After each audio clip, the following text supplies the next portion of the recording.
the dream. It's all I think good. we're all living the dream. Hello, hello. Are we live? I think we're live. Did you push the button? Don't push the button twice. You did that before. When we push the button twice, we all go away. I'm deadly afraid of the red button now. It's red Don't for a touch reason. it. Don't touch it. Can anyone confirm that we're actually here, or is this a dream?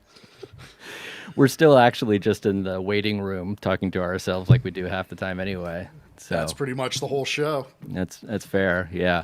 I would be surprised if we did a whole show. One time we just forgot to log in. They were like, "Oh shoot, we've been chatting for an hour." That's entirely possible. It's also entirely possible that I just clickbaited myself into watching. I'm not That's actually interested in anything we're going to say. It's No. Well, hey, glad everyone was able to jump in. We were testing out the clickbait titles because actually we do have some important news. We wanted as many people as possible to tune in.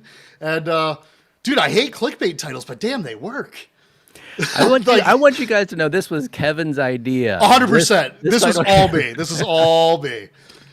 All I'm me actually on the like, I'm clickbait sorry, title. John. It wasn't my fault. Kevin made me do it. Yep. No, it's okay. Paul, your hands are clean. But no. So the title is clickbaity, but it's true. So we do unfortunately have a really important iconic arcade update to make. So that came straight from John D himself. We'll have a video that we'll be sharing. Want to give everybody a chance to sort of jump in here. So want to chat with people here, see what all's going on. Kev Gret, guys working for John D, classic troll job. Kev, if you talk to John D, he would tell you he works for me. Now I don't know if that's true or not. I think we both look at it the same way. It's not a troll job, but we absolutely utilize the clickbait strategy. No apologies, it worked. We got more people in here. And this is going to be an important update. So while it is clickbaity in style, I think you guys will appreciate the news. A troll's claw machine coming out. That's a great idea. I'll take 10,000. Let's go. Just kind of rolling through here. So yes, welcome, Kev Gret, Biggie D. Saw you were in early, like always. Steps, thank you for being here and your support. Devastator Omega is here with the turkey and his. He wants his parking validated. I told him it's actually more like we're the coat room guys, not Yeah, actually. if that. They wouldn't trust us with. We're not even allowed in the main vehicles. room. No. Somewhere No. between the parking lot and the party. Kelso's Arcade is here. Thank you for joining us tonight. And let's see who else we got. Hoping for some good news. I think there's going to be a balance. It'll be interesting. Rexer Show, the #2 home arcade 3/4 scale channel. A lot of validators in that statement, but I'll take it, Rexer. I feel the love. You know what? We're #2, Paul. Let's go. I was aiming for a #2. solid 1.5. I was hoping to get but I'll take it. #2. Hey, Number 2. that's why I run the Google ads. We'll be 1.5 next week. Yes, we'll be big in China or Indonesia or Brazil or something. I don't know. Nope, these are only in the U.S. I'm targeting for the ads. Oh man, well then they're really expensive, I hear. So. Oh, I saw Biggie D. I promised you a follow-up on the topic you wanted to talk about. You wanted to talk about Spreetail and our grubby return policy. So yeah, we'll go there. We'll talk about it. My cock hurts. Looking forward to the show. House. Damn straight you are, buddy. Glad Straight you're here. It's here like always. Good Always to see you good again. to see him. Oop, Josh Dendy. Yep. Good. Okay, who else we got here? Dark Tech Kelly. Good evening, everyone. Good evening to you. Who's calling it? Says Josh McKinley. Good news or bad? How about yes? You're on to something, Josh. Well done. I bet they're shipping them early. Striker Cage is obviously already drinking. Ooh. Good job, Striker Cage. Let's all catch up with Striker Cage. Everyone do a shot. Let's just end the show right there. That was the news. There it is. Oh, Good news. man. Messing with our heads. Maybe a little bit. Maybe some good news. Clickbait, baby. You better believe it. I think it's been messing with our heads. In the last 48 hours, I felt this sort of I don't know what you want to call it. It's not adrenaline. It's just sort of this nervous energy. Like there's so much happening. and kind of getting worked out. And it's just like, oh, where's this going to go? And we'll talk And about that. I'm kind of bummed because when I get that feeling, usually it's on our Thursday night show, and directly after it, the Rexer show goes live. And I just I'm off screen now. I just poured myself a big glass of whiskey, and I just scream at my computer along with those guys. So I unfortunately don't have that release valve this week. So, Rexer, if you could please just go live and talk about something that I could get amped about and yell, that would be fantastic. What up, guys? The Garage Gamer. Here. Nice. Israel Gaming, you got my email reply, brother. I'll be taking care of you. Don't worry about that. I didn't miss it. Knew you would. Triumph or die. Clickbait to the extreme. Absolutely. Cannot hide that. I try to one up myself, literally, every week to see how much more clickbaity I can get, and then still pay it off. We'll see. Well, that's the thing is you have to deliver on the clickbait, or else it loses. I know. It loses the sting. So. Hungry Wolf Garou. Hello, friends. Hello to you. Burn Oranges. Hi all. Hi back. Glad you're here. Push the button, friends. Dark Tech Kelly. Appreciate that. Yep. Devastator Omega. He's had his shots, and he's drinking too. It's that time of year, flu and COVID. Just had mine. Yes. Everybody's in the house. Let's see, who else did I miss here? Arcade Star Wars fan. Boo. That's a preemptive boo. I'm going to take that as... Josh Dendy calling out the moonshine. Gosh, brother, you can't drink from a mason jar without someone giving you grief. That's water with lemon. All right, water with some lemon. Keeping healthy. Alan is here. Hello, Alan Jones. Oh, gosh. Did I miss anybody else? Oh, Chris. Solid number 2. Nobody's going to complain about a solid number 2. It's when the number 2 isn't solid that you have problems. That's not what we want. No. Jim, the Pacers fan, is here. Good to see you. All right, B Kirby's putting the screws to us, Paul. We're not. He's just saying get on with it already. Well, okay. Michael B in the house. Excellent. Join. Good to see you, Mike. But we all work for B Kirby, so I think we got to get down to the meat and potatoes. So we do. A couple pieces of business I want to jump into ahead of the iconic arcade news. For those of you who may be watching the YouTubes over the past week.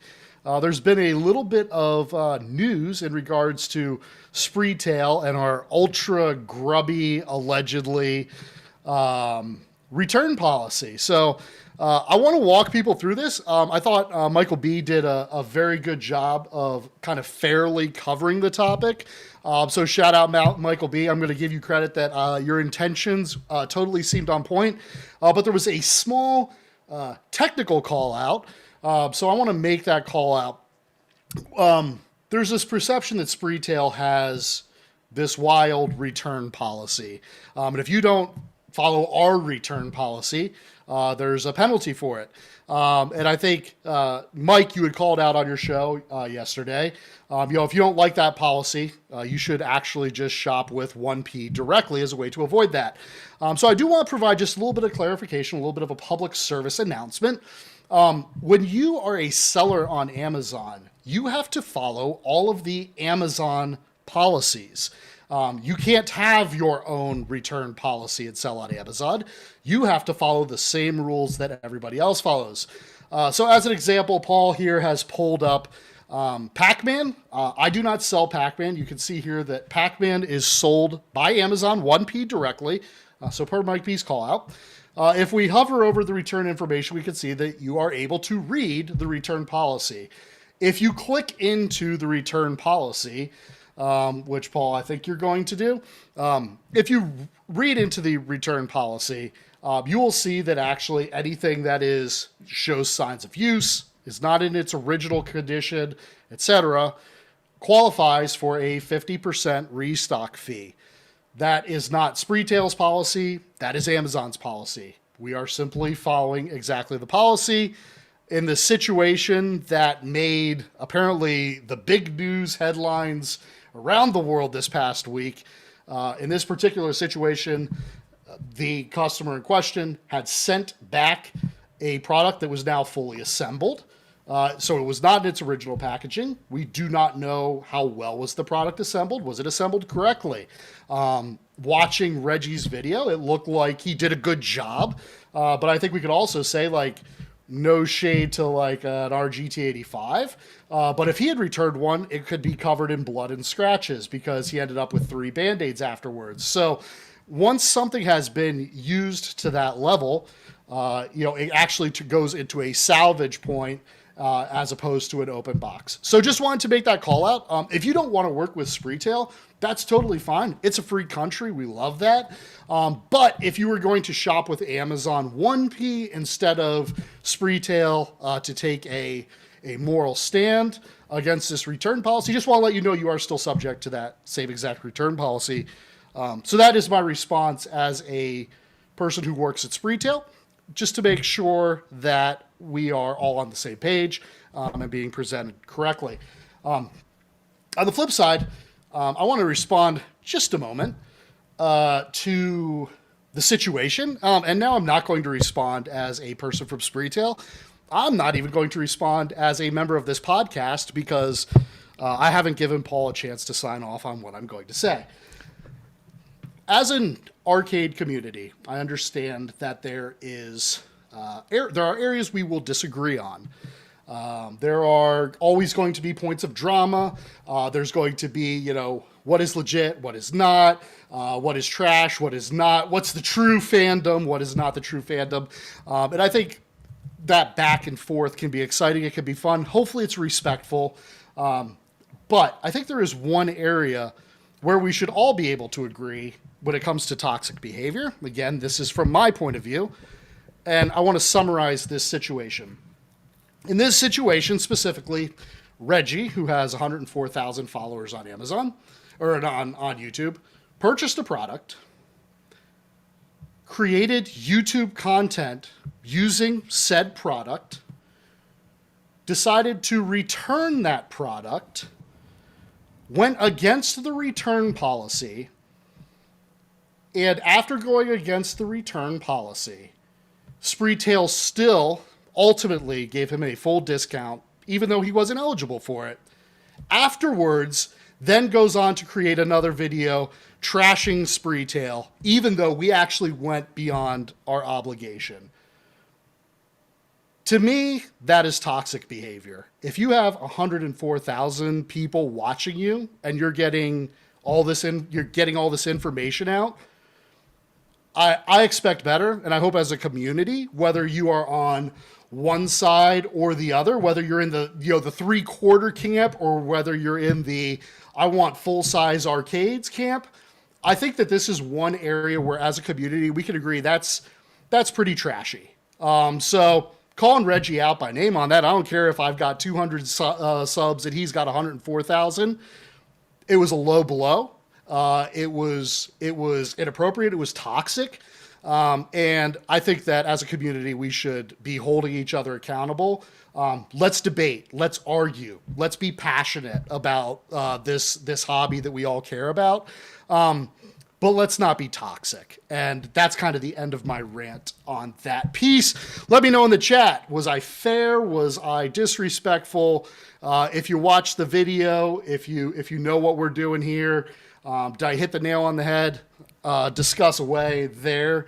But Paul, I think we do want to start queuing up the John D video because I think that's what the people really came for. Yeah, you think, yeah, probably. And the funny thing too is there's enough legitimate stuff out there to sort of talk about, complain about, debate about, that we don't really need sort of this other stuff that's, not really legitimate. So that's unfortunate, but yes, we can certainly talk about some other things. And yeah, I think we'll probably just go right to the video. I'm just going to pull this up. Hello, everyone. This is John D. from my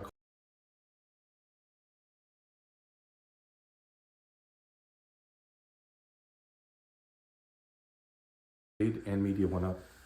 When we announced these machines at CES, our goal... Hello, everyone. This is John D. from Iconic Arcade and Media One Up. When we announced these machines at CES, our goal was clear: to provide the highest quality arcade machines for the home at a reasonable price to be delivered this year. Today, I need to share an important update with you. Unfortunately, we will not be able to deliver our Street Fighter XT arcade machines prior to Christmas as promised. I know this is another delay. I know many of you are counting on having these machines for the holidays, and I want you to hear this directly from me. I understand your disappointment and frustrations, and I take responsibility for where we're at today. 2 weeks ago, we received what is called the Golden Sample, which is the final production unit submitted for final approval. And up until that point, everything appeared to be on track through video calls, WhatsApp photos, and remote approvals. But there are limits to what you can reliably sign off on through a screen. And so once we received the golden samples in hand, it became clear that a few areas still needed refinement before we could approve full production. And as a team, we were not willing to ship anything that didn't meet the quality standards that were promised. So we chose the more difficult path: to delay shipments so we can finish these improvements the right way. The updated factory schedule has the machines shipping out in late January, with deliveries beginning shortly after, depending on location and freight logistics. We completely understand if this changes your holiday plans. If you choose to cancel your pre-order, we will respect that decision and do everything we can to regain your trust moving forward. For those who are considering keeping your pre-order, we want to show our appreciation in a meaningful way. For everyone who keeps their Street Fighter XT pre-order, you'll receive $150 off the original price of $699.99. Your new total will be $549.99 plus tax, automatically adjusted with no actions required on your part. You'll also receive 5 additional Capcom arcade games after launch, bringing the total to 20 included titles with no additional costs. This is our way of saying thank you for your patience, your support, and your belief in what we're building. In the weeks ahead, we will provide frequent updates so you can follow production, shipping schedules, and delivery progress in real time. I appreciate all of you, your passion, your feedback, especially for your honesty. These machines mean something to us and hopefully for the community, and we want to make sure they're generally worth the wait. So thank you for listening, and thank you for believing in us. Hello, everyone. And there you have it. So that's great news. That's what you want to hear, right? It's tough. It's tough. I think I was talking to a very trusted source earlier, and I sarcastically said, "Who saw this coming?" And my trusted source said, literally the entire internet saw that coming. You know, I think in fairness, now I'm obviously not nearly as close to it as you guys are, but from everything that we saw, I'd say maybe 2 months ago, and things that I saw, it was looking legitimately like it was going to land when we said it was going to land. But, that was also before the golden sample. Yeah. Right or wrong, John's taking the stand that, some people might say, just ship it. It's not going to be perfect ever.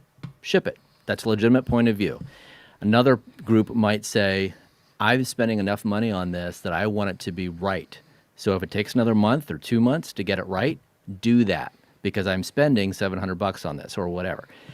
I think he's taking more of that approach where he wants to try to get things as right as reasonably possible, even if that means, sort of taking a bath on it, like making a lot of people upset and or proving a lot of people right. I don't know if you want to give him credit for that or not, but I'll just speak for myself as someone who did pre-order this and,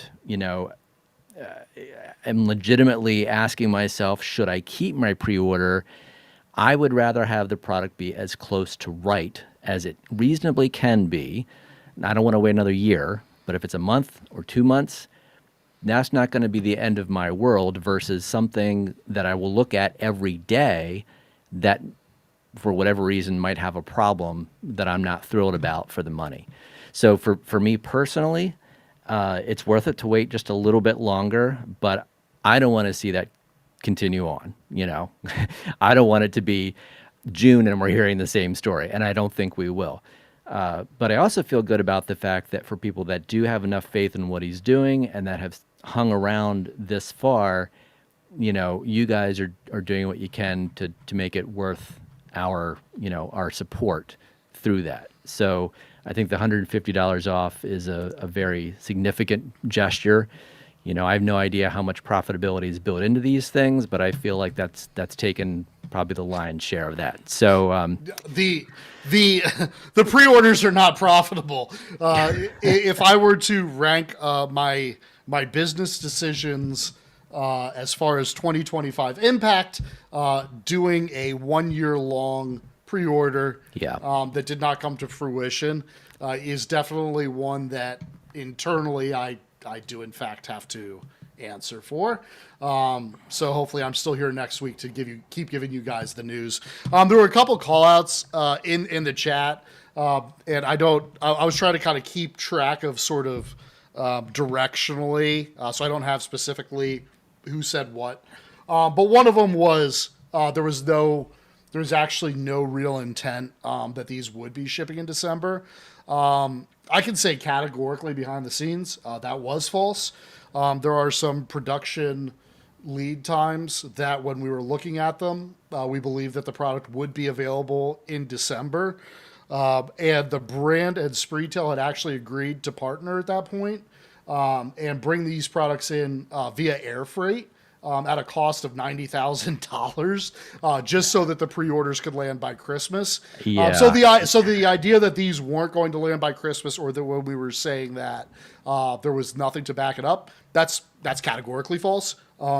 Based on what we had seen pre-Golden Sample, we had a plan in place. I said we had a plan in place. We did have a plan in place. I didn't want to share the plan until it came to fruition. And obviously that's no longer the plan. So I can tell you that's behind the scenes, the conversations that we were having. There was a big commitment to get those out. Yeah. And what sort of when you shared that with me a little while back, kind of knowing what was coming up, it felt like that was a huge investment at the time just to try to hit that timeline and, you know, basically be able to have, you know, your commitment honored. And I felt like that, you know, I wanted to be able to go out and tell everybody about that. I couldn't. And, you know, obviously in retrospect, I'm glad I didn't because it ended up not happening. But the idea that was the plan meant a lot to me personally as a pre-order holder, that you were, you know, willing to have that kind of investment spent literally just to ship the things as quickly as possible and still hit this year. So, yeah, I mean, this, again, the news sucks. It is what it is. But I feel like, at least as a customer, I'm not being, you know, hung out to dry. I feel like there's at least some level of, you know, we get it. This sucks. And here's what we're doing to try to, you know, make good on that.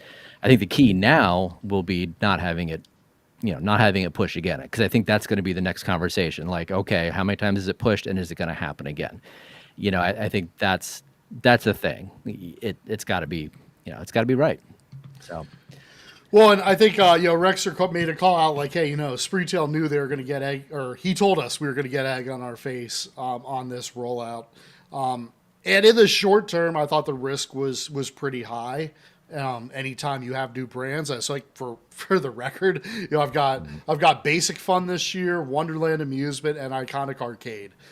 Those are the three brands that we're trying to come to the market this year, and they've all had their struggles, they've all had their delays.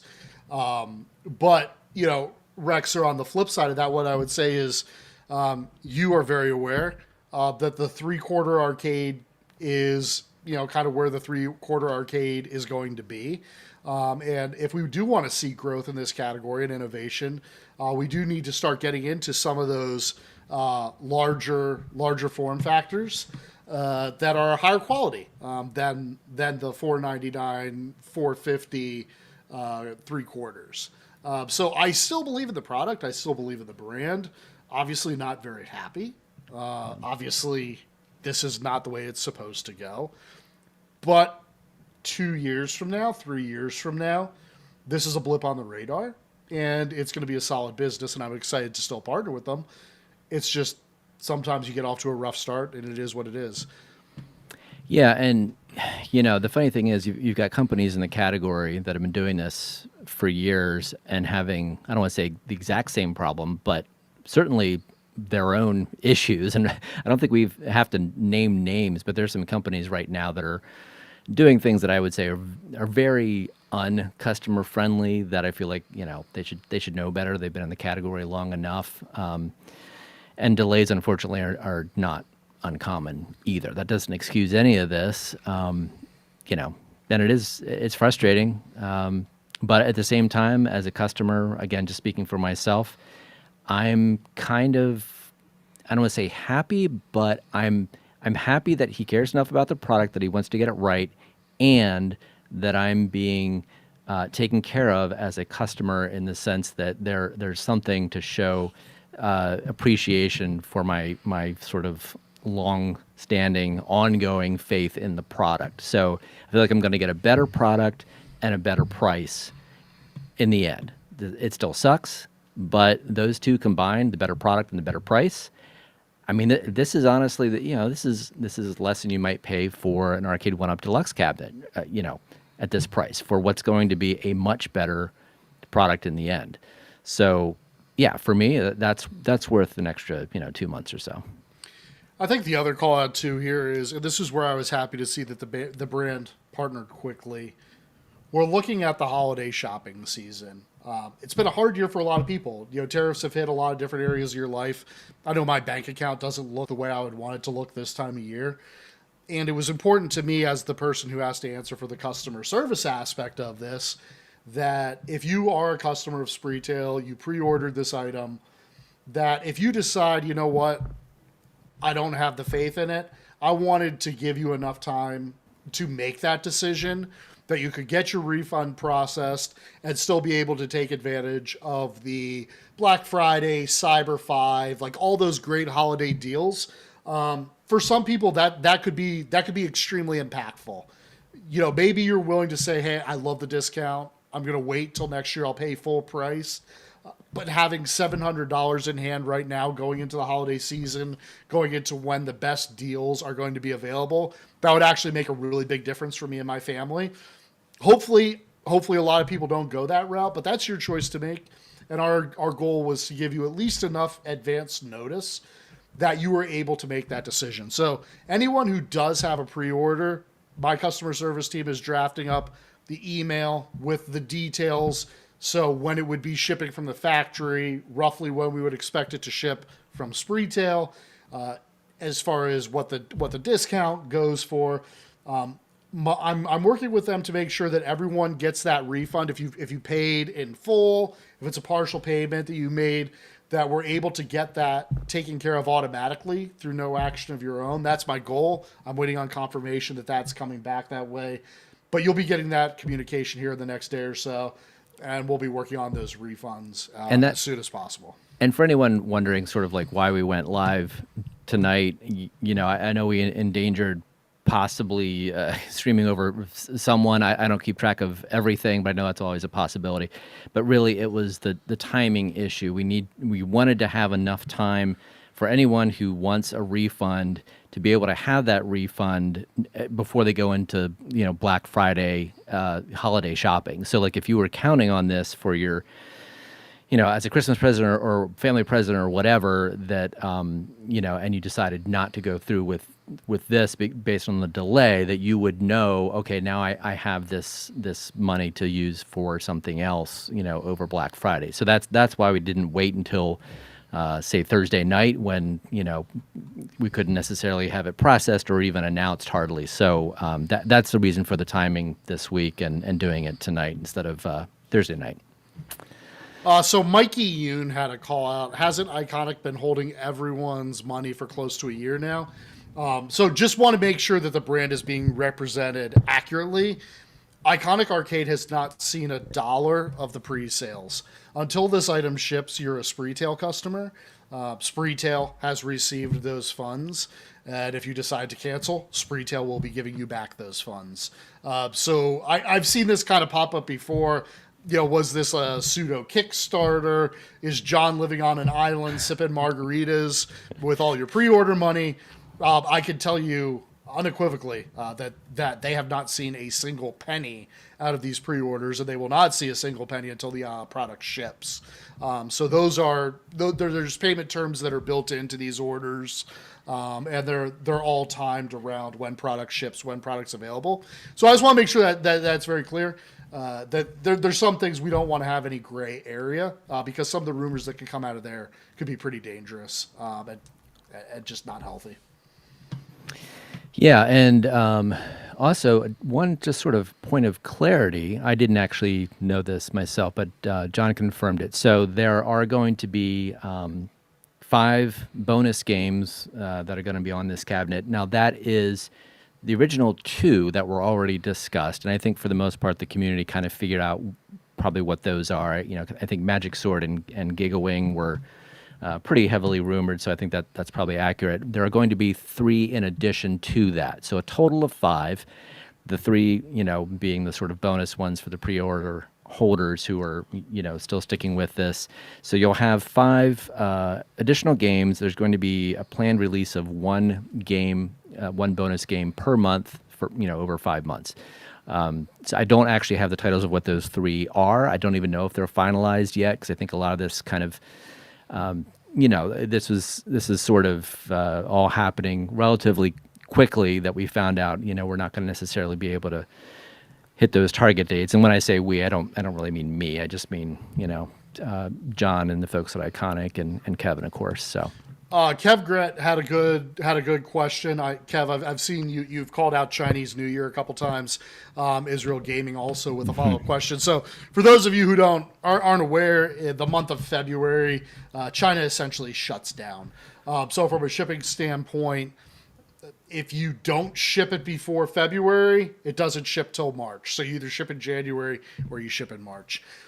The goal, and what we've been told, is that the new ship date is the end of January. So prior to Chinese New Year, these will be on the water during Chinese New Year, and then shipping. Generally, my time from factory to our warehouse, on average, is around 45 to 55 days. So I'll sync up with my customer experience group to kind of put an official date on it, but roughly that's the timeline that we see. So, Kev, great question. The goal is, and what we're being told is that they're confident that these issues can be resolved, and the product will be able to ship prior to Chinese New Year. Yeah, no, Chinese New Year is a great point. So I'm glad you brought that up as well. Just kind of rolling through the chat here.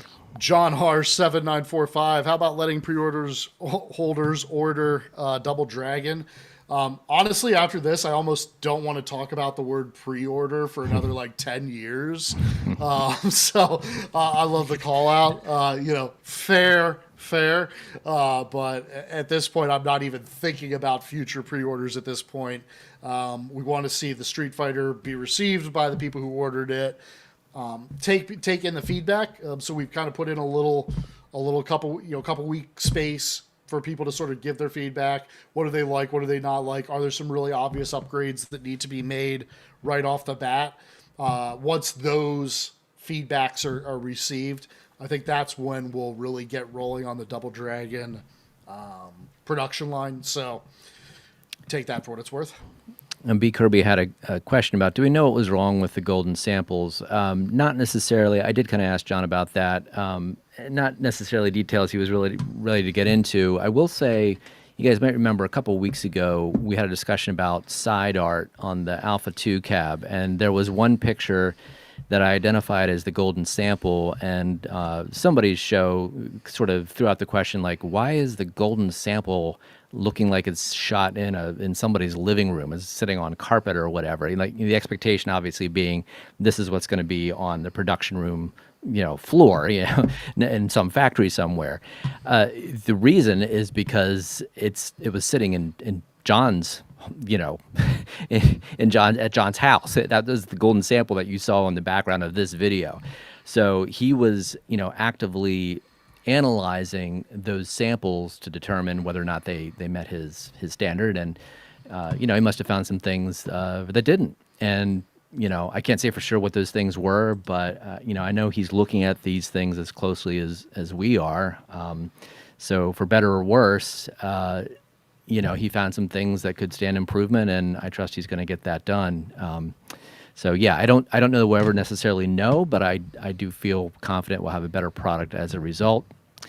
If you're okay waiting to get it. Let's see.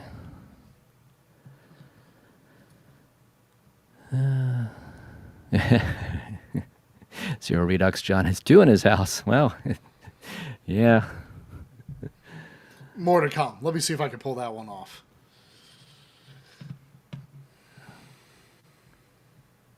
Just scrolling through the chat here.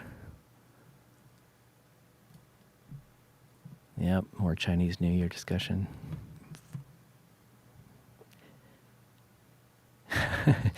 Kevgret, there is no timeout. I think he's just kind of letting the discussions happen as organically as they might.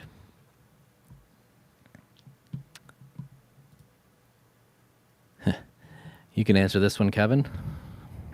No.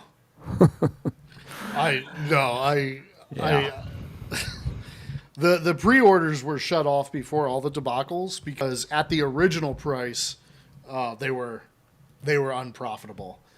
So I wanted to still order. I still wanted to honor people who pre-ordered, knowing that at that price, no one makes money. That said, I wasn't going to lose additional money with that knowledge.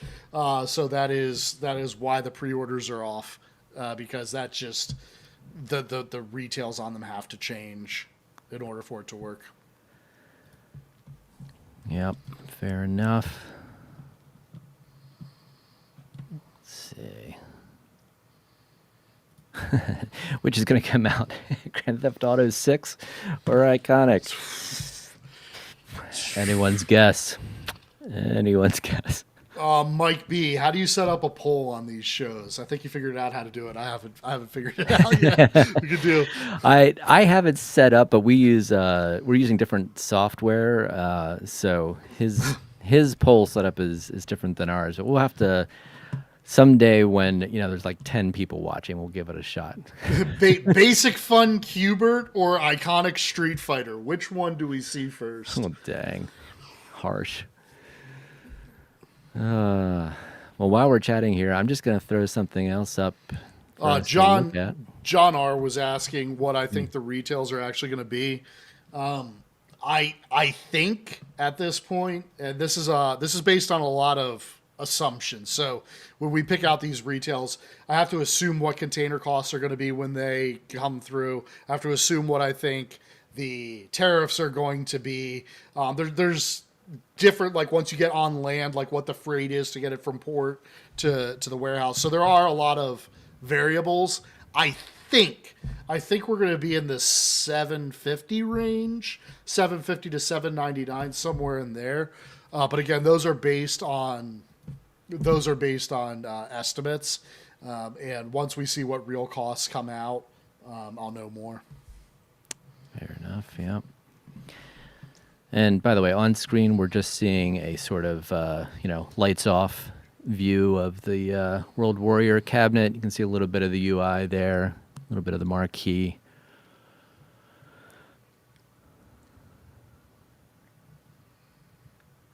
Yeah.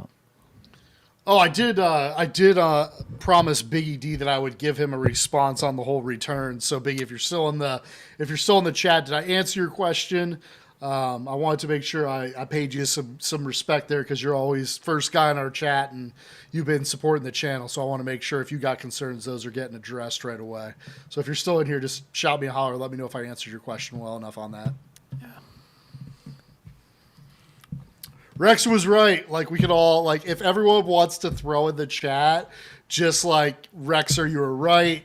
I fully support it. Rexer, you were right. You know, Rexer and half the internet, but yes. Rexer and the entirety of the interwebs. And, it's tough because, we saw some of the same stuff, and I was feeling pretty confident about it. I wasn't able to say everything that had been shared, but everything I saw was pointing to, no, this is actually going to be delivered on time. But but that was before the golden sample or samples had arrived, and here we are. I fully 100% honestly believed that we would be able to, more likely than not, be able to ship these before Christmas. So every time I said it, I fully meant it. Yep. And unfortunately, this is the nature of doing this. So, Biggie, short answer, it's not Spreetail's return policy. It's Amazon's return policy that we abide by. When you watch the replay, we showed you how to kind of click into that. We used another example using Pac-Man, sold by Amazon 1P. So if you want to see that, just wanted to make sure everyone was aware that Spreetail doesn't have some wild, crazy policy that's out of sync with the rest of the world. We're following Amazon's rules. And then also, Kevin, not on behalf of Spreetail, had some words for the person who made that original video because it was toxic and it was trash, and I think we could do better as a community. But yeah, check out the replay, Biggie. Good times.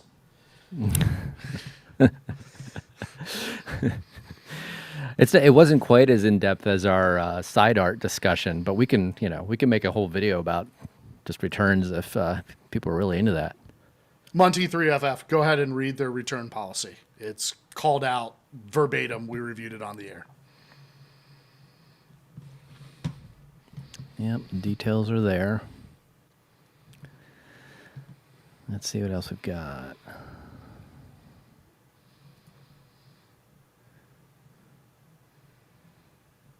Yeah, appreciate the honesty.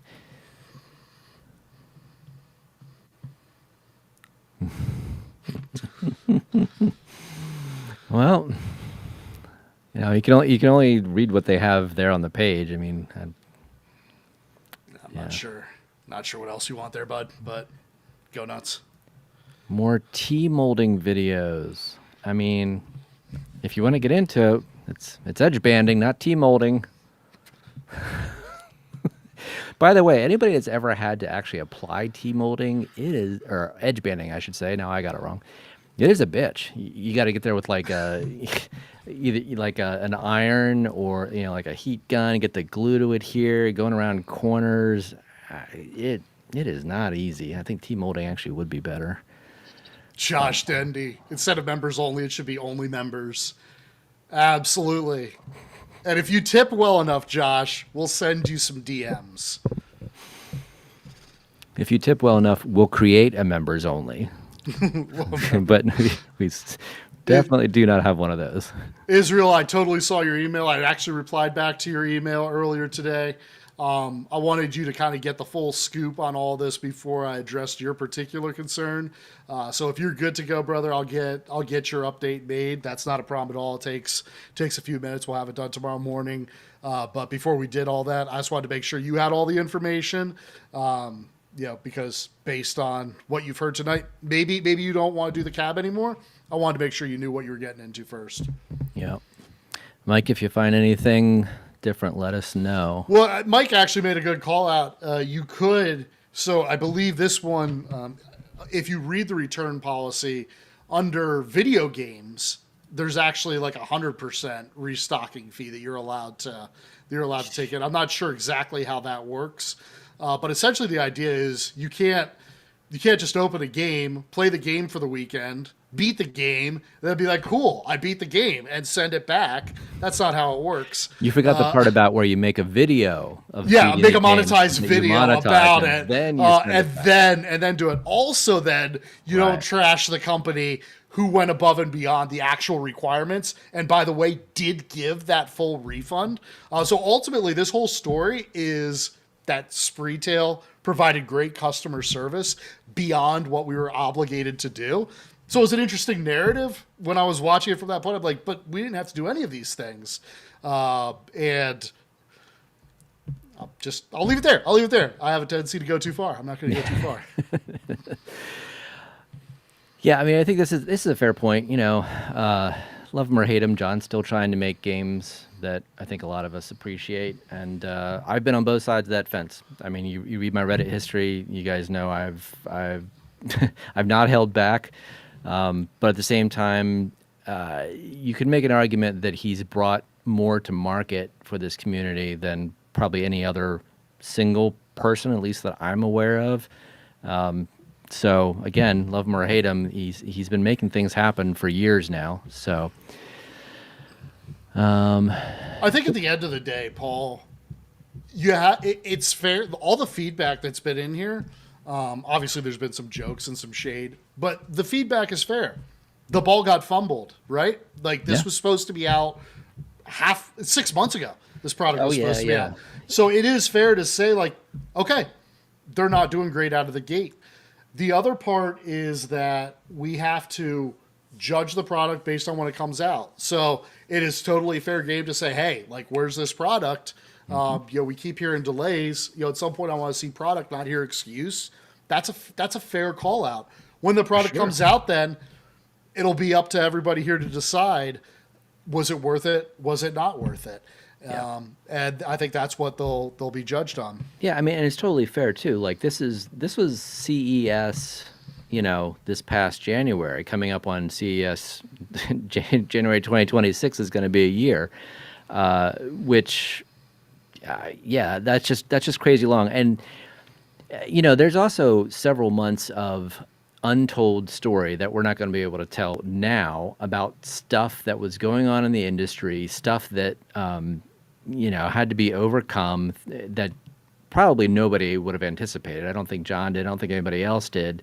That had to be worked through and, stuff figured out that doesn't typically need to be figured out. So not that that's, providing any benefit now, it doesn't, but just in terms of context, that probably added a good 3, 4, or 5 months that we wouldn't normally have had. I mean, I think normally you're looking at probably 7, 8 months of time that, you go from, let's do this to delivered product. And this has obviously gone past that. So here's a question you can probably answer, Kevin. Yeah. Coming in late, so I pre-ordered a balance due December. Is it my balance now lower due to the new lowered price? I'm in the same camp, by the way. I've only paid the one. I have the second left to pay. So I'm curious, do I pay the full thing and get a refund immediately, or do I just pay, the I guess it would be $199 plus tax essentially. Yeah, so my understanding, and again, I'm going to have my customer service team communicate this in writing. So please refer to that writing as the source of truth, not my assumptions without them available on the logistics of it. But my understanding as of currently is that it should go off of the total balance, which if you haven't paid in full would be the balance due, not the original piece. Cool. Yeah, I think that's good, because sometimes too, then you got to wait for the credit card company to do their bit, and they hold your money for a while and all that. So P-Dubs is. Let me bring this up quickly. I'll jump down to P-Dubs. He's fighting his good fight. Amazon Canada says you could have charged 100%. Facts. Yeah, I'm not sure what the Canadian policy is. If it's any different, probably is very similar. I can't imagine they'd want to have too many different versions floating around there. But let me see if I can find P-Dubs. I believe under the 100% is video games. So P-Dubs is calling out that because of the firmware update, he would have been entitled to a full refund. I actually went through for this particular model and looked at all of the people who have returned it for issues with the firmware. If you returned it in its original condition, in its original box, you got your full refund. The vast majority of people got a full refund. If you, against the instructions given, decided to return a fully assembled machine that cannot be resold as the product it originally was, it's now a salvaged machine, then that is the issue. There was a software update. I understand that's slightly inconvenient, but that's the way you support these products, and the brand provided that support in a timely manner. So again, if the product was returned in its original condition, and there were plenty of people who did. I was able to go through and look at everybody's specific, what the customer said at the time of return. And there were plenty of people who said, hey, I saw all these reviews, firmware's trash, this thing's no good, I want my money back. I would say 80% of people at least got a full refund. A portion of people took a partial refund for the trouble of having to update software. And a very small percentage of people said that they were going to return the product fully assembled, and that's not the return process. So there was a restocking fee for that. I want to make sure I got James here.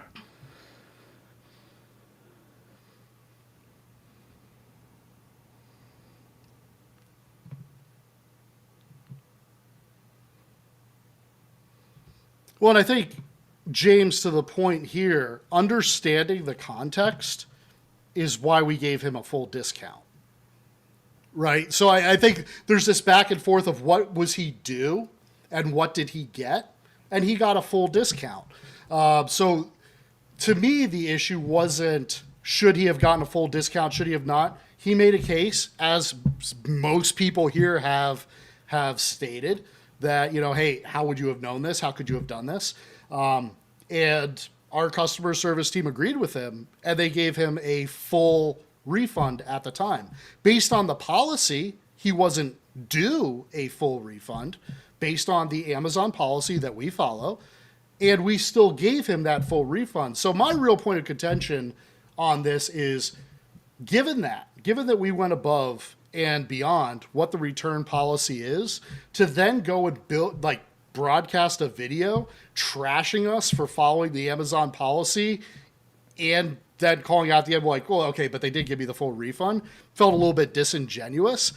I don't think that's necessary. If you want to call out like, hey, I had to call in once or twice, but I stated my case and they gave me the full refund, that's fair. I want to make it as streamlined as possible. But the fact is he did get the full refund. So again, everything that you're saying, hey, this is a shitty situation. Hey, how would he have known this? Yeah, our customer service team agreed with you. And that's how they behaved. So why the shitty video trashing us for having this terrible return policy when we did exactly what the community here is saying? That was my point, was that kind of a video is toxic and it's unnecessary. We went above and beyond. He got exactly what he wanted, and he didn't have to follow any of the rules. So I think that's my point there. Yeah, and I think Josh's idea here is a pretty darn good one.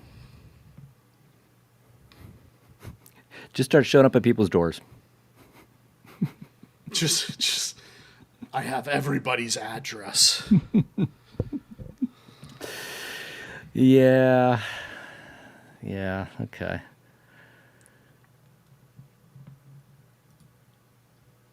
Yeah, I took an XL Midway Golden Tee back to Costco, and they just took it back. I mean, in fairness, Costco is known for, I mean, you could take all kinds of stuff back. Yeah. When I worked at Toys R Us in the mid-'90s, when that was still a thing, right after Christmas, I worked in returns. I mean, I was mainly in video games, but the video game department also did returns. And the stuff we would get back, I mean, it had stickers on from Kmart. It was clearly not sold at Toys R Us. But the policy was basically just take it back anyway. And, well, Toys R Us isn't in business anymore. So I'm sure it wasn't because of returns, but, that shrink or loss, whatever you want to call it, it adds up too. And people do abuse that sometimes, so it's unfortunate.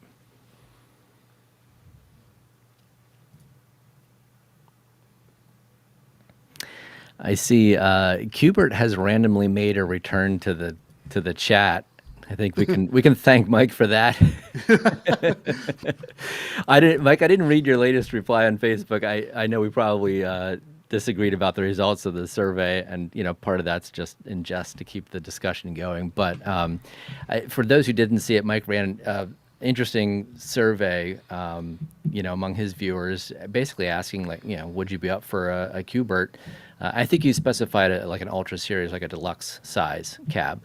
And there were 4 choices, if I recall. It was yes, no, and there was one that was sort of like maybe if the price, or whatever was right. And I think the other one was maybe just like not interested or something. I can't remember the 4th. But the yes and the no were essentially tied. No was like 1 point ahead, it's basically irrelevant. And then the maybe was like a close third. So it's a lot of room for interpretation in that. Is like, well, do the maybes mean more yes? Or is it like, well, 50% say yes, 50% say no? Like, don't know. And my thought on that is just, well, it depends on so many factors. You can't possibly really figure it out because, what is it up against? Is there anything else in the market? Is the price right? Is the execution right? Does it have one game or does it have 3? Does it have a knocker? Does it not have a knocker? Is it, there's so many questions that it's really hard to know, but I do find it interesting. It's still a topic here, 3-4 years later.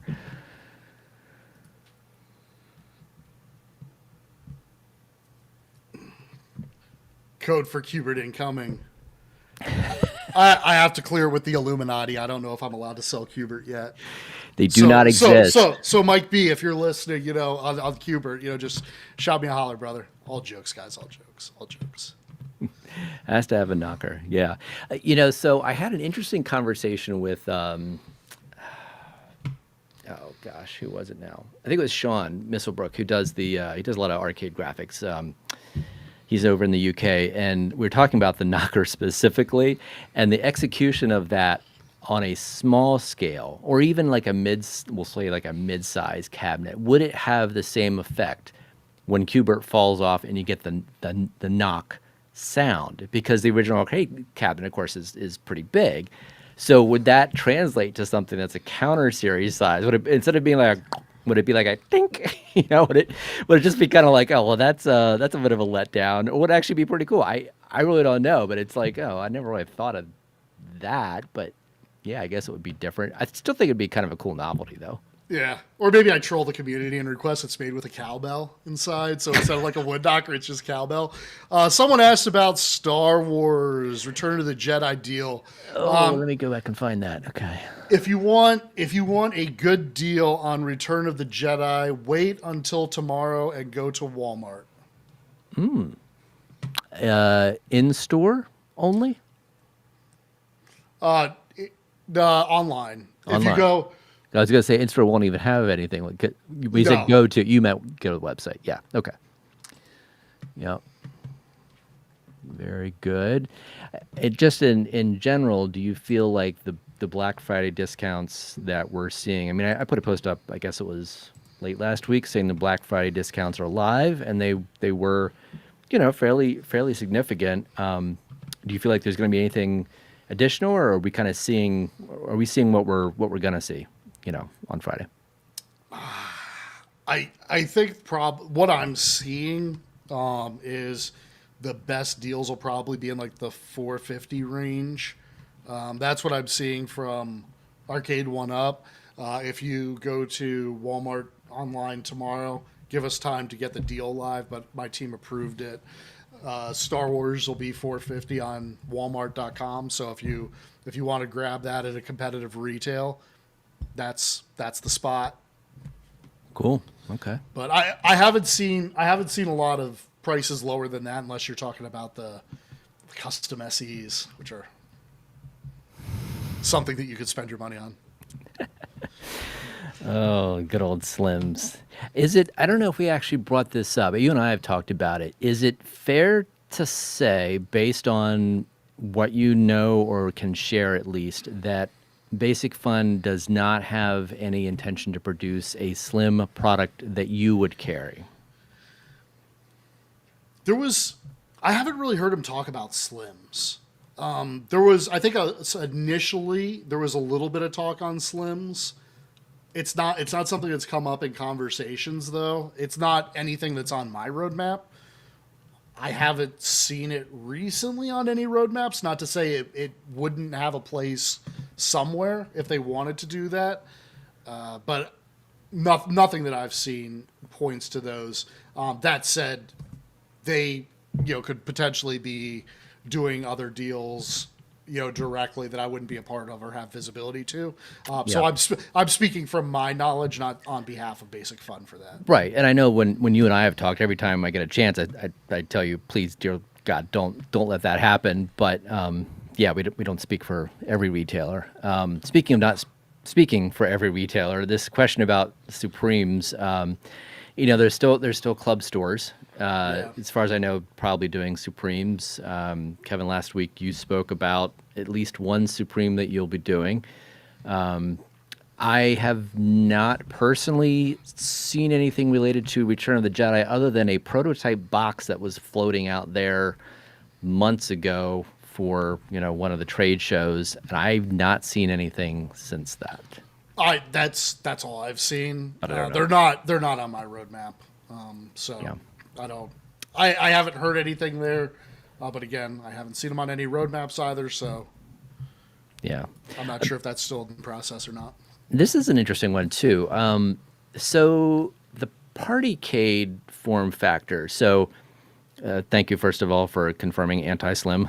But Pro Partycade, that is a kind of I guess you'd call it unique form factor that was certainly popular, with a certain segment of the audience. I've not seen anything that resembles that being discussed. Is that anything on your radar, Kevin? I haven't heard anything from Basic Fun on the Partycades. I'd be curious to see if that's something on somebody else's roadmap. I think it could be interesting as maybe a larger, more powerful version of a competition to a counter series potentially, but it's not something that I've seen any orders for. But so you see it as being sort of like cannibalizing counter series, like you see it being too close. Well, in the same way you have an Ultra and a Supreme. Yeah. You would have you could have the smaller counter series or the Partycade. Oh, so complementing, not cannibalizing. You see it as possibly. I'd see it as your small desktop would be your counter series, and then if you wanted the larger screen, maybe a little more space to work with. The Partycades are really cool. I've only personally ever seen them in person in Pac-Man. So I obviously wasn't like, oh man, I need to have that thing. But it is an interesting form factor, especially if you don't have a ton of space. And some people might be doing a game room that's not specifically an arcade, where it would be a great fit too. Yeah. Defender, yeah, that one's come up a few times. Let's see. Joystick Johnny said I really like the Costco arcade one-up Partycades. Yep. Yeah, that's why I've seen them. I've seen them at Costco, and I thought they looked pretty decent. Yeah. I think the thing that I never really cared for was probably the applications I would have. That wire would be showing. It'd just be dangling, and I've seen various ways of kind of managing stuff like that. But that would. Something about that would, trigger my OCD. Oh, your power cord. Yeah, you're talking if you actually mounted it, like if you didn't have it sitting on a desk. You're talking to the guy who this weekend, when he hung his Christmas lights around his garage, instead of having a power cord to drop down and plug into the outlet that was 5 feet away, I drilled a hole through my outer wall into the garage, so all that could drop down and be tucked away in a corner. My OCD was not going to let a power brick be sitting outside. Absolutely not. That's how you do it. Yeah. I told my wife about that after you relayed that, and we shared our the fact that you grew up in a log cabin and I live in a log cabin, log home as they're called. That's right. Yeah, but anyway. As for the future Supremes, besides the one for Spreetail schedule for release only because big box stores want them, I think the Supremes, in a lot of ways, they make sense for the club stores where you're able to put out like a full pallet. It's a little bit like of a larger display. I think that's why those have done well typically in the Costco's and the Sam's Clubs and things like that. So I would not be surprised if that was the route the Basic Fun took in the future. That's a little bit of conjecture, so I don't want to go too far there. Whenever you're asking about business lines outside Spreetail, I want to be careful because it's just kind of educated guesses based on what I've seen previously. I wanted to bring this back up just for a minute because I know some people joined us late. They're trying to catch up. The short version of what we discussed earlier, the sort of clickbait, promo that we had out there. Basically, the iconic arcade Street Fighter has been delayed. First shipments are said to be hopefully leaving the factory end of January. For people that are still, willing to hold their pre-order until then, the price is being reduced. You will get an automatic $150 discount, making your total $549 plus tax. That's only for existing pre-order holders. But that's sort of a make good, for the delay. There will also be a total of 5 free games added over the course of 5 months. That's an additional 3 on top of the 2 that were already announced. So there'll be a total of, I think, 20 games that you'll end up getting with that. So that's the short version of that. There was a video, if you want to go back and watch that, from John, where he explains that in a little bit more detail, but that's the kind of the short version. Josh Dendy's calling me out by my name. Did I put together my A1 up cabs with power tools? You're damn right. I'm an American. I'm not going to work any harder than I absolutely have to. And if there's a power tool for the job, I'm going to use it. But also, I would turn my drill all the way down, or my electric screwdriver all the way down, so that you don't crush the wood. There's a way you could do this smartly, but I've never ever used a power tool for a cam lock. I think that's a good way to twist out a cam lock. So yeah, I wouldn't. I want to make sure I answer the question. I use a power tool every opportunity I possibly can, but yeah, not for cam locks. That's not quarter turn will do you. You're actually You're actually working harder with the power tool in that situation. I think like a powered screwdriver, you're sort of like drill driver lowest setting. That's about the max you can go. Yeah. But I wouldn't do that with cam locks at all. But again, quarter turn will do you. It's more work to hold the entire tool than it is to just do a quarter turn. Probably. Yes, I pull out my I've got an air compressor in the garage, so when I put them together, I actually have an adapter bit for my impact driver that I use to rotate my tires, and I just put on the little Phillips head adapter. I just blow holes through all my arcade one-ups. They all look like they've been to battle. Oh man. God, I'm gonna come back up through. Using an impact gun all day, every day. Yeah, I do really like the look of. We've talked about this several times. Like if Basic Fun gets to the point where everything is on par essentially with what Arcade One Up, is doing currently, but then also has some slight advantages. One of those maybe being the really clean sides because of the cam locks.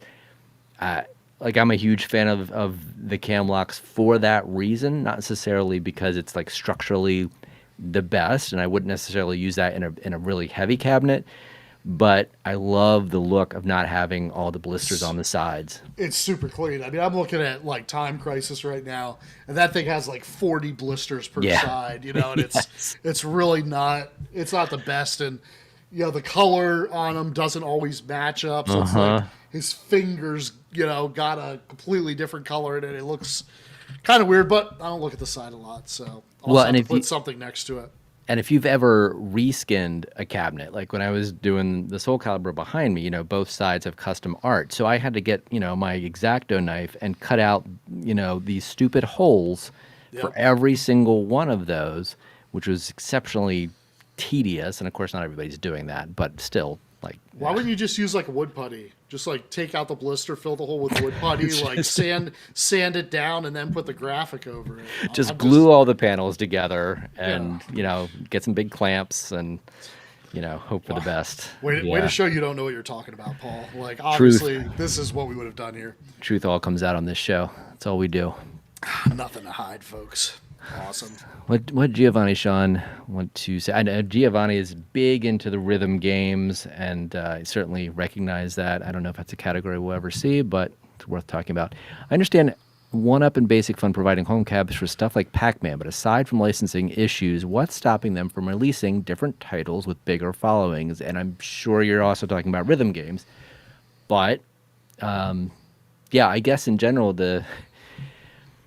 I guess the question is, how do you define a bigger following? Because mass market titles or titles with mass market appeal, like your proverbial Pac-Mans, are re-released constantly because they have mass market appeal, and they can be produced and sold in the thousands versus the hundreds or low thousands.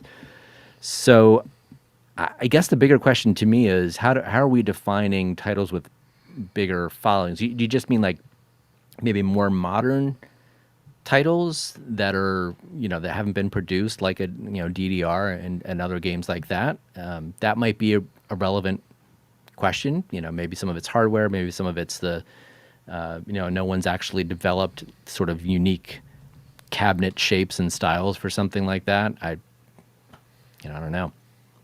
That's a good question. I think there's one number that gets thrown around a lot, so I want to make sure we're clarifying this number for everybody too. We always talk about that 3,000 number.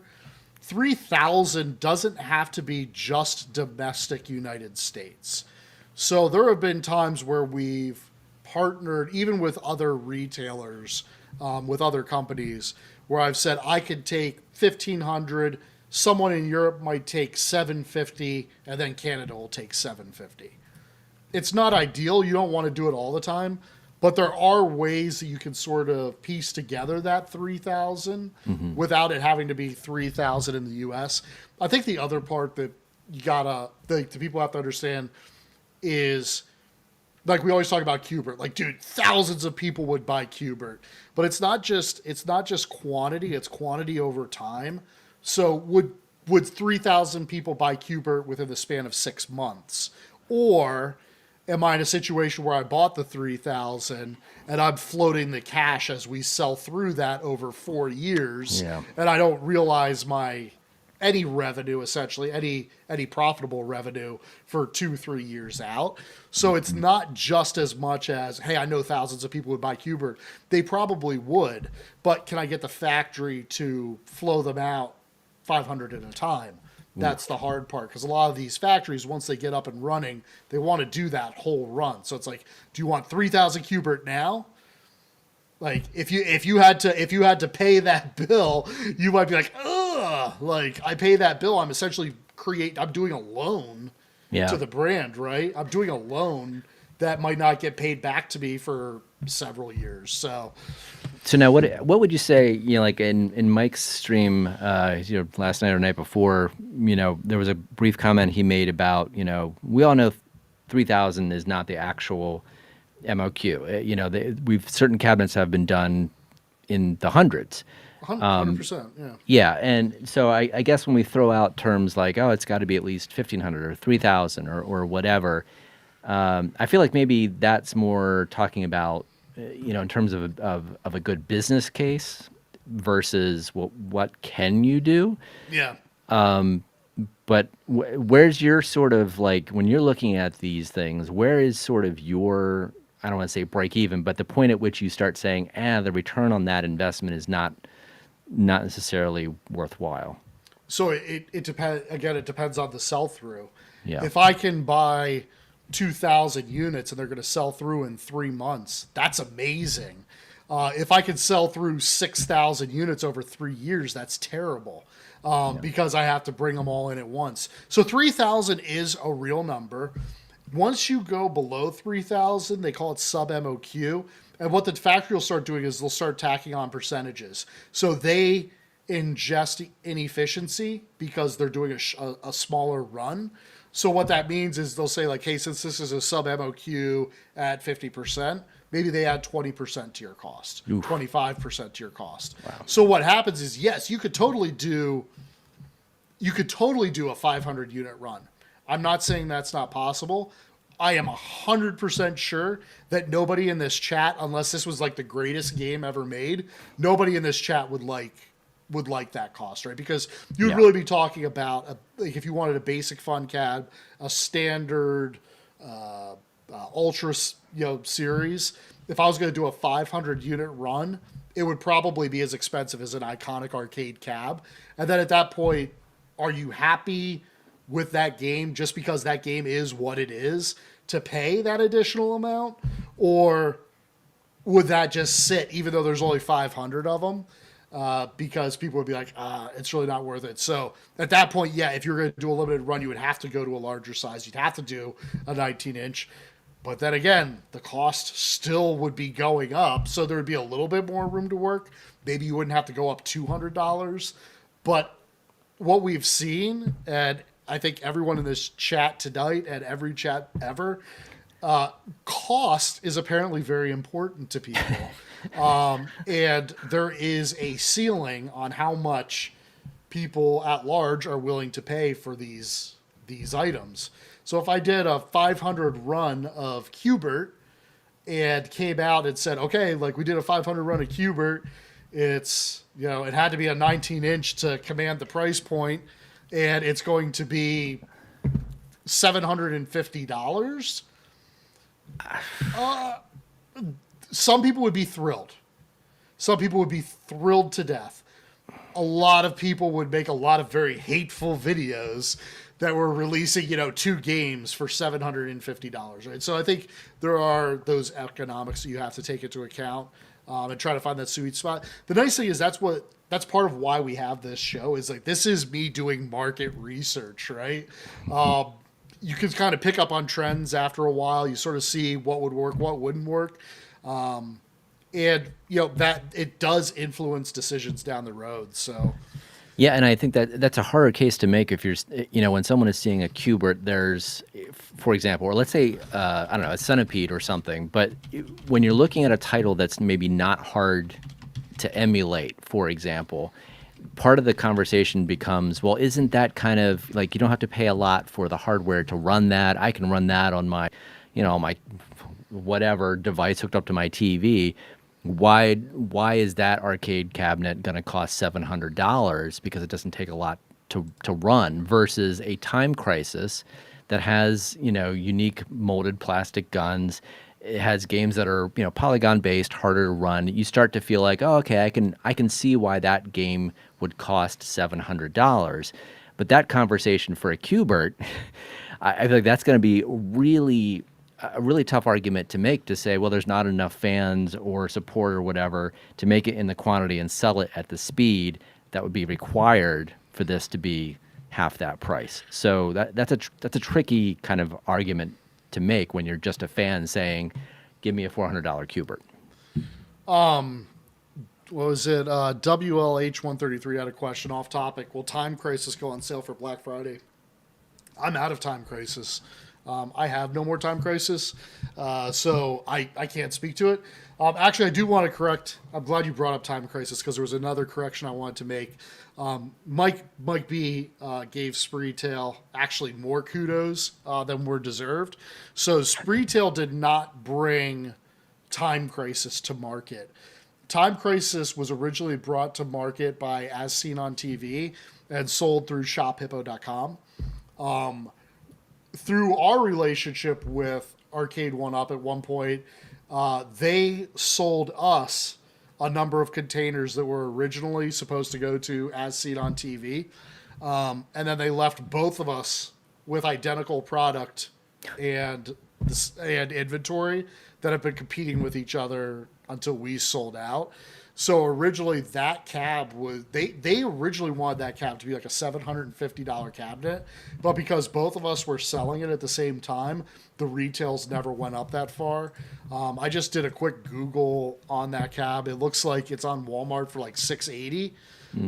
So, I love the cab. I think it's a great cab. Personally, I like Time Crisis 2 a lot better than Time Crisis. So for me, on that cab, Point Blank is the moneymaker. I love that game. It is so much fun. Me and my kids and their friends, like we'll play Point Blank all the time. Like that's a great like party game. I still like Time Crisis. It was still good, but Time Crisis 2 was a notch better. That's one though that in my mind, that was the cabinet that led me to create, a massive Time Crisis 2 wall, because I felt like the screen, starting with 17 inches, the Sinden border basically reduces you to like 16 and a half or something of playable area.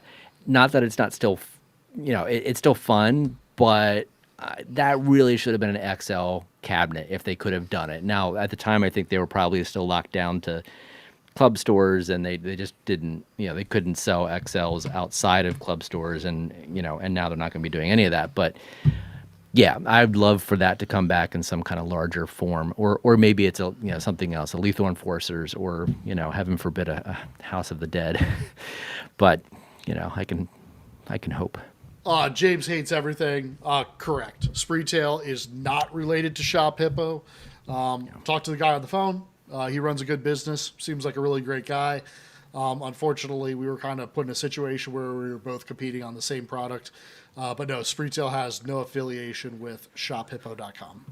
Yeah. Our Stout 1152. I saw he had asked a couple times. Just heard Iconic Street Fighter cab delayed again. Yes, it is. So I will be getting a refund, and please put the one-up cab on the lower price. So our Stout, you are going to, if you're a pre-order customer, you will be getting an email from our customer service here letting you know all the specific details. If you want to rewatch the show, we walk through all those. The short answer is the brand is giving you $150 off. If you want to stay on your pre-order, 5 additional games will also be included at launch. So, Paul, you said they're going to be rolled out over a couple of months. They're actually going to be included at launch. One game per month, for 5 months. I think they're saying that they're going to put all 5 on at once, not per month. That they're going to. They're going to front load. I could be wrong. That was a chat with John as of about 6 o'clock tonight. So maybe you got something more recent than that. That's what I heard from Peter. Was that? So we've had a lot of conversations. To be determined. It seems like we might have parallel conversations. But they will be included in some form at some time. That's the bottom line. That's the bottom line. 5 more games coming out. Yeah. But yeah, you'll be getting that. You'll be getting that refund for $150 to stay on. Otherwise, you'll be able to cancel and kind of just watch and see what happens, and we'll take it from there. Yeah.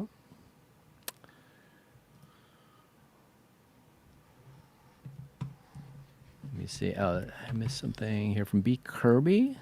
Let's add that. So do people really think Tekken or Soul Calibur would sell 3,000 cabs versus Qbert? My money's on Qbert. I'm a little biased on that one. I probably can't answer it. I mean, it's not a bad question. I mean, like, that's a question we could debate. I really liked B. Kirby had a good call out on one of the other shows the other night. You got to really look at who is in the spending position at this point. Like if you look at demographically speaking, so it's like really like what was important to Gen X. I'm an elder millennial, so like I don't quite hit the Gen X. I was like in that little spot right in the middle there. So I can kind of see where he's coming from.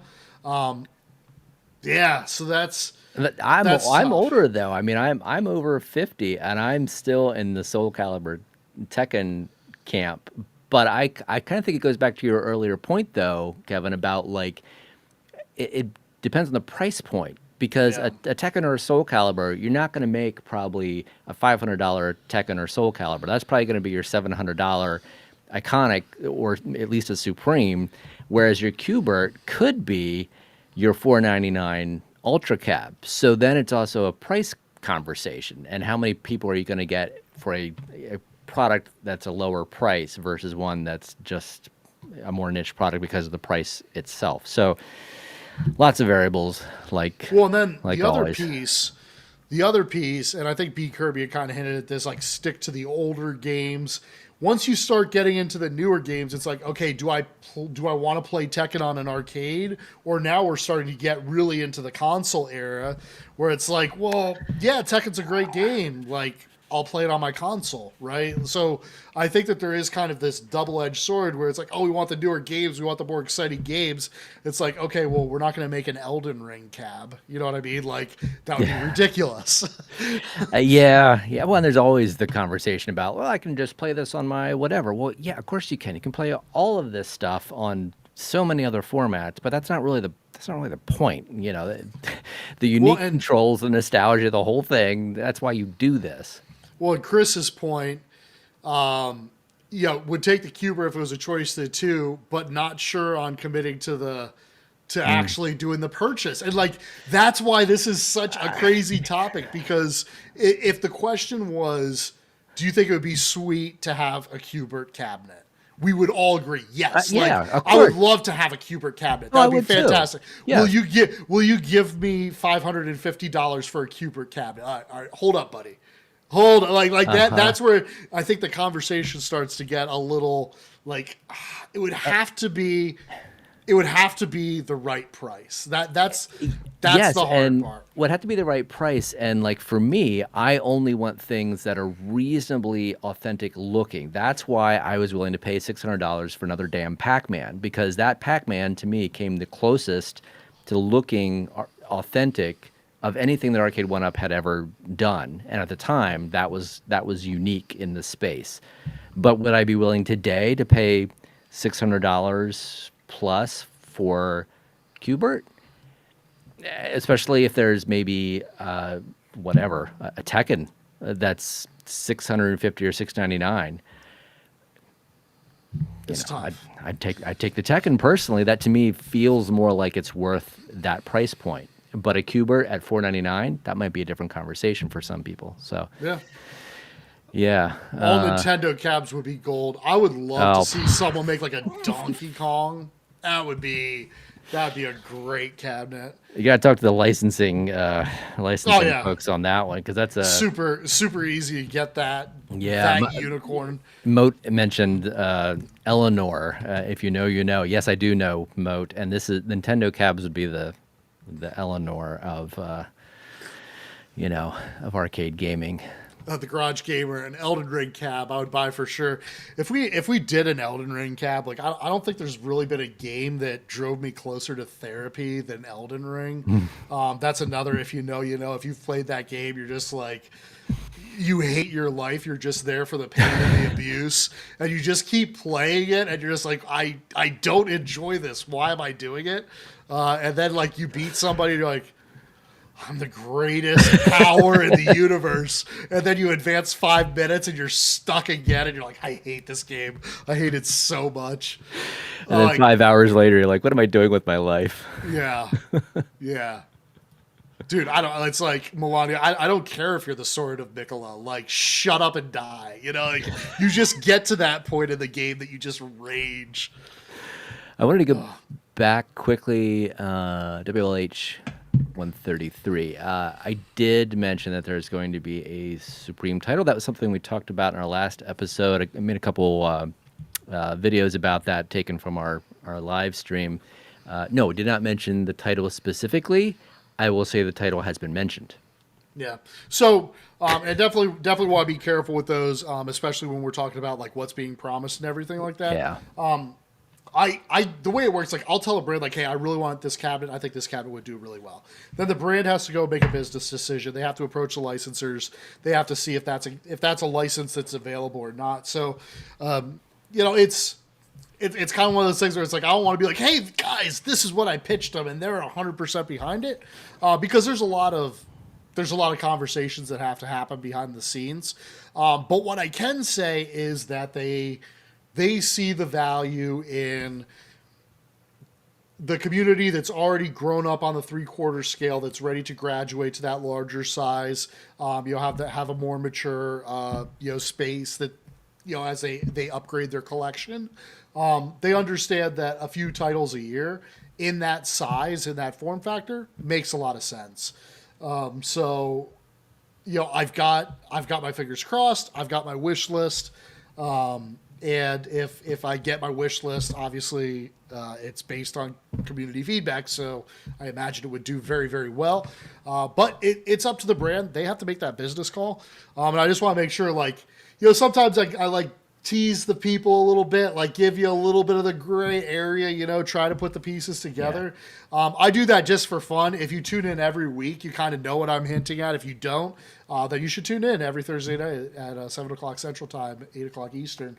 But outside of that, I do have to say, I have to respect what the brand is working on, what they're not, able to do, what they are able to do. So, yeah. I'm just pretty gotta be careful. I'm pretty sure though that people shouldn't tune in every week because I've just been informed the show's too long. So good to know. Good to know. So the 5-hour live stream we did was a mistake, you're saying? That was 100% a mistake. And if you were there, you absolutely know it was a mistake. I woke up the next morning and I'm like, oh, that was a mistake. That was one where I said to John the next day, I probably should have cut that off about an hour and a half into it. That was my bad. Yeah, that was a festive evening.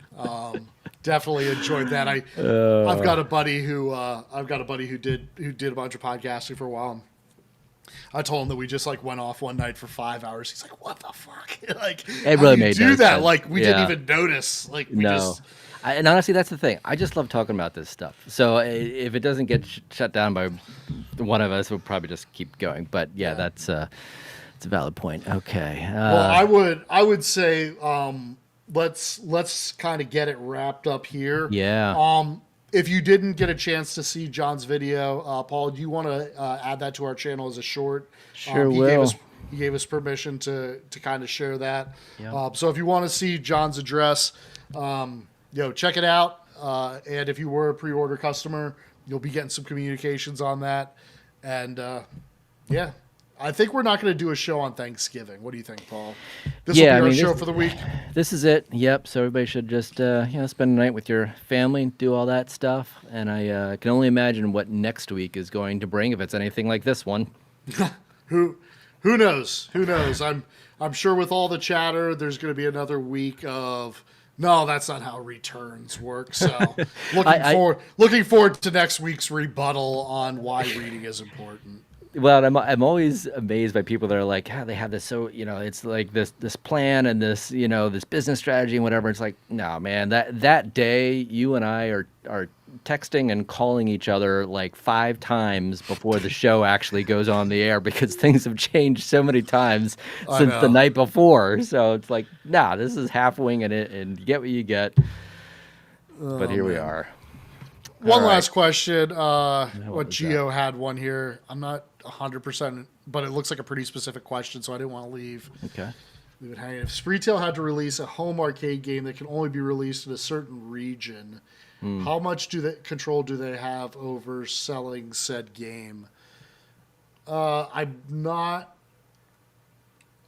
not sure specifically what you're getting at. If you want to refine the question, short is I pretty much have full control over how the game is sold. I think maybe he's talking about like if there was let's say a Japanese market title that fans wanted to have released as a North American game that could be sold, because there's certainly a lot of titles that are only sold in other markets that we don't get over here.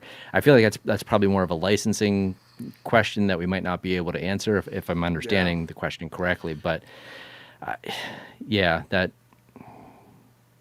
could be a tricky one. One question though that's maybe not related, but made me think of it. And I saw this come up in a comment on one of our videos recently, actually a couple times I think, was asking about the UK. And in other markets. To the best of my knowledge, that's not an area that you guys are currently working in. Correct me if I'm wrong there, Kevin. What's You're the best? totally wrong. Are you doing? But you don't do. I don't personally do it, but there is a Spreetail UK. We have Spreetail in Germany, and I believe the next one is going to be in France. So what should they do to try to, get some of what we're what you're bringing over here to North America, to America specifically? That's going to be based on brand relationships. So just because I have a presence in Europe doesn't mean that we're working with Basic Fun in Europe. Basic Fun could be working with a totally different retailer in Europe. So that gets a little bit murky, I would say, as far as who's selling where. Yeah. Is there anything they can do, or anyone they should contact to try to find out, or to ask about, hey, can we get some of these games that, you guys have been releasing in the United States? Should they contact someone over at Spreetail on their side? Should they contact, Basic Fun, for instance? I think that'd be a Basic Fun question, because they, like I said, they have their own European retail relationship. As far as what titles that they bring in, it's very interesting to see like what sells here versus what doesn't sell there, kind of deal. Yeah. So that gets really interesting. There was like the most random one I ever heard was that they can't sell. This wasn't Basic Fun. This was somebody else. That they can't sell Miss Pac-Man in the Middle East because Miss Pac-Man shows her ankles. That's got to be an urban myth. That was like, well, like on the side art or something. Yeah, because it's a female character, and gosh, she's not wearing culturally appropriate attire. So like, there's just interesting things when you get around the world that you wouldn't even expect like that's a thing, but it is.